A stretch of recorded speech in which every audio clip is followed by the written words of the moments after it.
भागवत लेखा ये ब्रह्म दश अवतार कही जे मानिबे आधार क्या कुम कुभ रही क्या बराह सुमरई बामन मूर्ति अवतार क्या भजई निष्ठा दीक्षा जहाँ माछा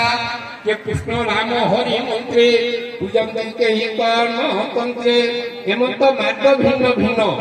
परिभजती मूढ़ जन्म एक ब्रह्म बोली न जानी अनेक मार्गे धर्मे प्राणी से गीतार लेखा ब्रह्मार्पण ब्रह्म हवि ब्रह्मज्ञ ब्रह्मणाहुतम ब्रह्मेवतेन गंतव्यं ब्रह्म कर्म समाधिनम सुपादि पात्र सर्व ब्रह्म भूतादि हवन्य ब्रह्म अचल ब्रह्म होता ब्रह्म यज्ञ कार्य सर्व ब्रह्म जे मन यही सर्व ब्रह्म से लोक प्राप्त हुए ब्रह्म एटा होते ब्रह्म दीक्षा इथिरे अन्य कोनसी नहीं कहीं जे ब्रह्म साझी पारे मोहि अरूप भावे दोष होई से लोक किनि पुरे धन्य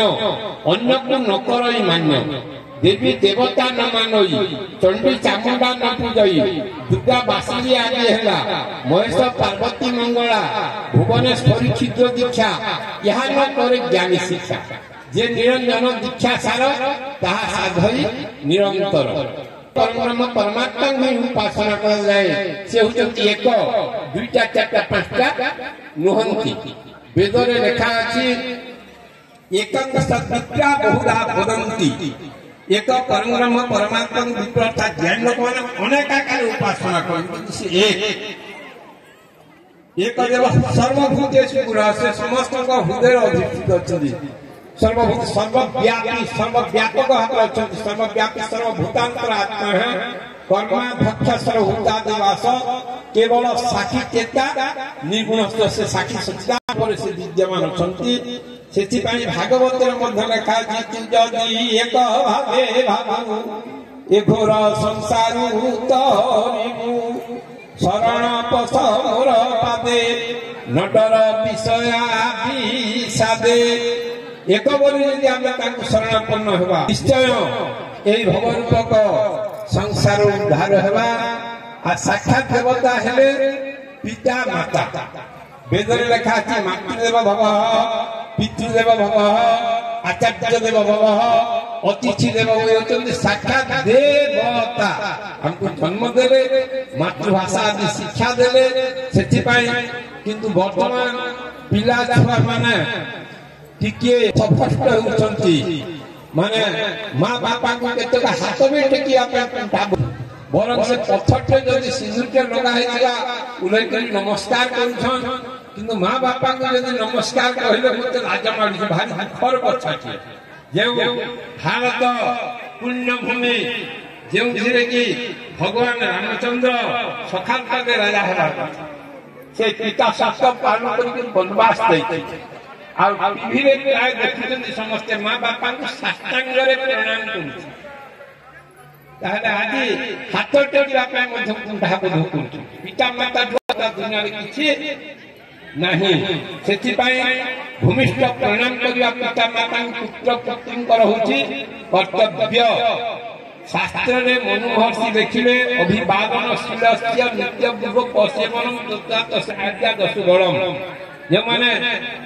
पिता माता को भूमिष्ठ प्रणाम कर आयु वर्धित हुए आयु विद्या प्राप्त हुए यश प्राप्त हुए धर्म प्राप्त हुए से पिता माता को प्रणाम कर अभक्ष पदार्थ के दूरे कहीं आजिकल परस फरस कौन कौन निशा द्रव्य गुड़ाक खाई पी लोक माता हिताहित लोक भूली जाऊँ भारी दुखर कथा जे आग काल समस्ते मानुछि मु छोटे गाधे जाऊँ बाबाजी पिला मैंने कौन कले बीड़ी पहुंचे छोट छोट मत कहले ढुके पी दियो मु नहीं नहीं कहूली बेसी कहवा मैं छोट थी ढुका पी दे ताहले जेते बेले संध्या हुए बाबा को पाद सेवा कर सीधा उठे एड़े बेतर उठा बेत बोझे सेटा भारी दुख लगे कष्ट है किंतु आज आशीर्वाद से बेतटा बेत नुहे माने लालने बहु दोषा तारणे बहु गुणा तथा शिष्य पुत्रंच। अच्छा माँ बापा भविष्य अच्छा विपथ काम हेले माँ बापा बाधा लगे सुपथ हेले प्राय बाधा लगे नहीं बरं मनटा कुंभे मोट छाती हम जो पुओ झील मैंने माँ बापा सेवा सत्कार करती केते मन खुशी रही से बेमार सामान भी छाड़ी जाए। काली मुझे बसती